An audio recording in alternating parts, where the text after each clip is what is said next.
Greetings, booktubers, and welcome back to Grammatics Books. Welcome to a military sci-fi grimdark episode of Grammaticus Books.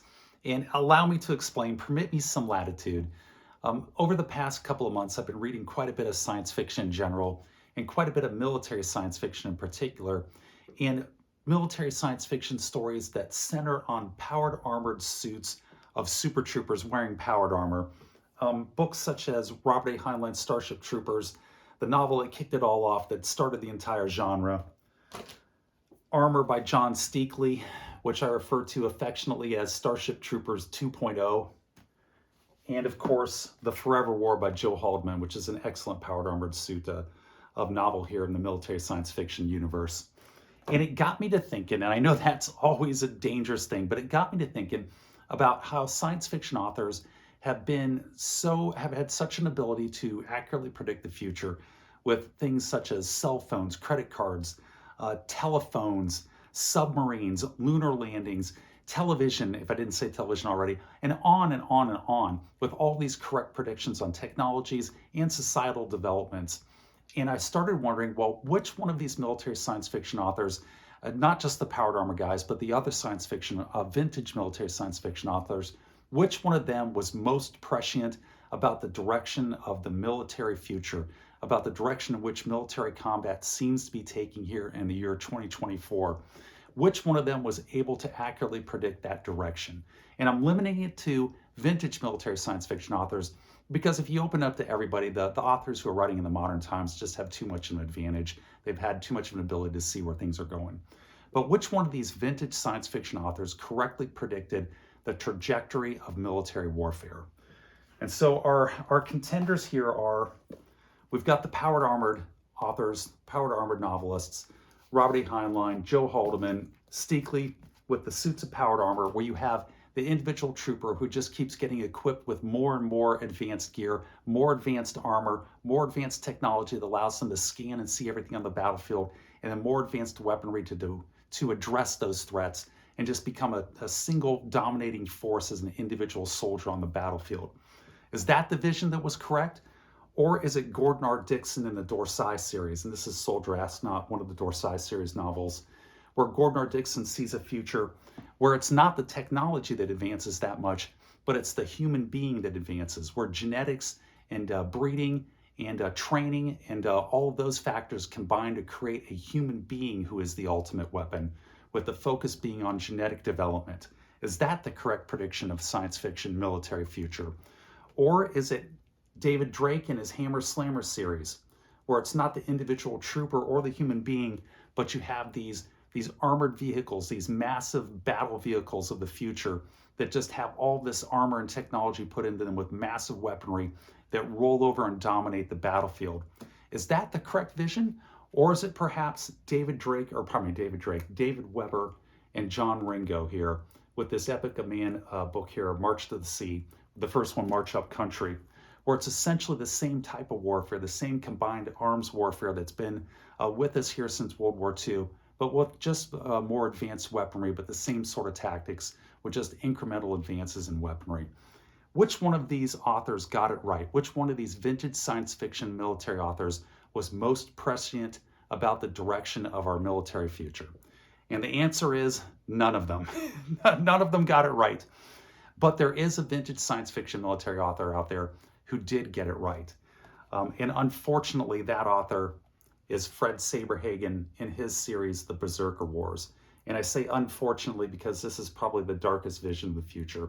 And this is Fred Saberhagen with The Berserker Wars, where you have AI and drones and fleets of AI drones all working together in order to become the future of warfare and combat on the modern battlefield. And it's a depressing vision of the future, unfortunately. And it unfortunately is coming true even as we speak here in the year 2024.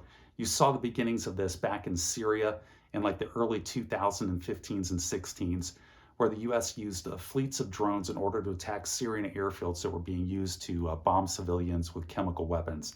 And you had these drones coming in working together to attack these airfields. And that was really sort of the first test bed for use of these drones working in concert with some type of AI programming running them. And now right here today, you've got it unfolding in front of our eyes in Ukraine, where you've got two third world nations that are engaged in warfare with each other, all out warfare, and drones are factoring heavily in it. And that is Russia, which is a third world nation with nuclear bombs, and the Ukraine. And at this point here in the year 2024, in the space of just 10 years, you've gotten to the point where drones are being used to attack as individual soldiers, to hunt down, target, and kill an individual human being with a drone. And that is, unfortunately, the direction it's going. You're going to see just fleets of drones that are being controlled by an AI, because an AI can think and react faster than a human being. And that we all link together, working in basically as one giant neural network to scan and see everything on the battlefield. What one drone sees, the other drones see. It's all fed back to one computer, which will then process it and make a battlefield decision immediately there on the battlefield and carry it out. And that will be the most effective method moving forward. And the human being, the individual soldier, is going to be taken off of the battlefield. And you can already see this with the pilots, with the fighter pilots and the bomber pilots and the reconnaissance aircraft. All of those types of aircraft, fighter jets, bombers, and reconnaissance aircraft, the pilots are going to be removed from them. It's already beginning. And any country that doesn't follow suit will quickly find themselves behind the 8 ball, because an AI working in a fighter jet, that's designed without having to have a human being factored into it, is going to be a much deadlier weapon than one that's piloted by a human being. So if you don't go down that path, you're going to be behind the 8 ball, and that's going to force countries to follow down this path. And it is going to quickly go straight here to the Berserker Wars by Fred Saberhagen. And you can already see this is occurring right now on the individual level with special forces and SWAT teams, police SWAT teams. Special forces and SWAT, they used to go into buildings. You would kick in the door kickers. They'd kick in the doors and then go room clearing, room by room, through a building in order to clear out threats out of the building. And that is an extremely hazardous proposition. It sounds very exciting. It sounds very thrilling and high adventure. It is one of the most dangerous things you can do. And that almost nobody is doing it right now. You can even at the police level, they've gotten away from that. And right now, all they do is they cut a hole in the window and they throw a drone in. And the drone goes through and spies out everything in the building. And then if there's something dangerous, they send in another robot drone to go in and address it and take care of it. That is where it seems to be going. That is what I think is developing. However, there is a giant caveat on this. And that caveat is Frank Herbert in the Dune books. And that caveat is known as the Butlerian Jihad. So if humanity, as Frank Herbert predicts here in his 1965 novel Dune, sees the AI, the computers, the Skynets of the future as the ultimate threat to humanity, and they launch a crusade in order to do away with them, we actually could wind up with Frank Herbert instead of Fred Saberhagen. And honestly, I think this would be a much preferable outcome, because I see this as a very dark future, a potentially very dark future, where you actually could have a Skynet develop. But those are my thoughts on this topic here. I would love to hear your guys' thoughts, what you think about it. Please put it down in the comments section below. I do read and try to respond to all the comments.